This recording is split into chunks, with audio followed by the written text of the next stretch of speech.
if I don't get this right, I'm dead. Now, some of you may be thinking that I'm referring to the possibility that if I goof up this presentation, Mark will pull out one of his rifles and use me as moving target practice. That is a possibility, but I'm not referring to that particularly. I actually have a more compelling motivation for having developed some expertise in this area of cardiovascular disease. It's one word, 3 letters, and it's a palindrome. What might that word be? 3 letters, 1 word, palindrome.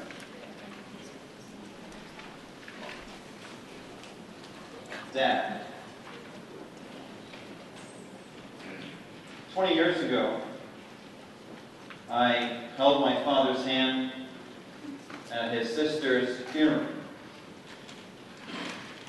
The doctor had said her heart attack was so massive and severe that she had passed away and left this sphere of things before her body hit the ground. Not long after that, I held my father's hand again as he learned that his younger brother had had what turned out to be his first heart attack.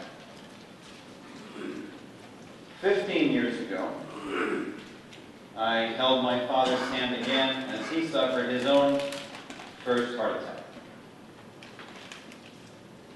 And 4 years ago, on December 6, 2006, at about 8:30 in the evening, I held my father's hand one more time as he passed away from his second heart attack.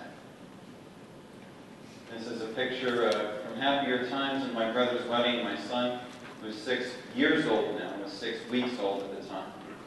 So there's Joseph. So I dedicate this time to Frank. So, over the past 20 years I've been working with people, patients. I've had a very compelling reason to develop significant expertise in this area of cardiovascular disease. You could say it's out of enlightened self-interest, or more primally, the survival instinct.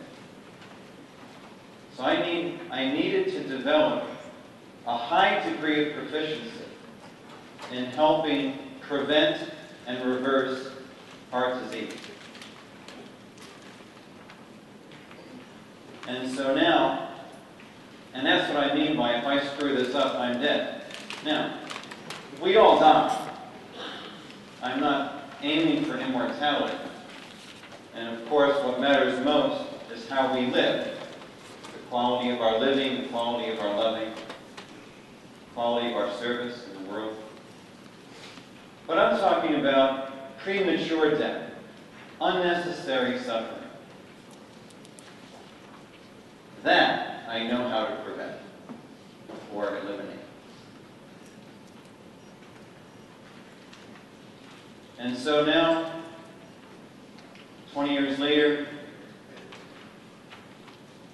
after I first started practicing in 1990, 20 years after my aunt passed away from her massive heart attack, patient walks in, new patient, complaining of shortness of breath, arrhythmias, heart murmurs, hypertension, diagnosed heart disease, what have you. And I have an inner smile, because I know, with a high degree of certainty, that if they'll let me, we can change that whole picture.